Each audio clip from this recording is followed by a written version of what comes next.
இங்க ஒருத்தன் டேபோட பாஸ்வேர்டை மறந்துட்டு எப்படியாவது பாஸ்வேர்டு போட்டு ஓப்பன் பண்ணலாமே ட்ரை பண்றான். நம்ம சேனல் அப்படியே சப்ஸ்கிரைப் பண்ணிட்டு லைக் பண்ணிட்டு பாருங்க. அந்த பையனுக்கு எப்படியாவது டேப் ஓப்பன் பண்ணணும் ஒரு ஆசை. ஸோ அதுக்காக என்ன பண்றான், நோட்ஸ் எடுத்து வச்சிருப்பான் இல்லையா, எப்படியும் ஒரு பாஸ்வேர்டை சேவ் பண்ணி வச்சிருப்பான். பார்த்தா 3854 இருக்கு. அதை போட்டு பார்த்தா அதுவும் ஒரு காவலை.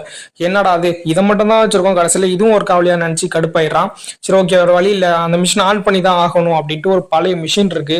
அது கிட்டத்தட்ட ஃபாஸ்டா நம்பர்ஸ் போட்டு டேப் ஓப்பன் பண்ணுறதுக்கு தான் டிசைனே பண்ணியிருக்காங்க போல். ஸோ அதை என்ன பண்ணுறான், டேப் வச்சுட்டு பவர் ஆன் பண்ண ஆன் பண்ணிவிட்றான். ஸோ அது ஜீரோலேருந்து ஒரு நம்பர் அழுத்தி பாஸ்வேர்டை 4 டிஜிட் பாஸ்வேர்டு எப்படியே கண்டுபிடிக்கணும்ட்டு ஸ்டார்ட் பண்ணுது.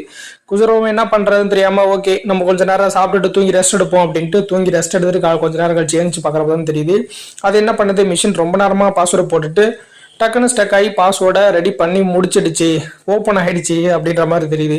என்னடா ஓப்பன் பண்ணி பார்த்தா பாஸ்வேர்டு 1 2 3 4 எப்படி இருக்கு.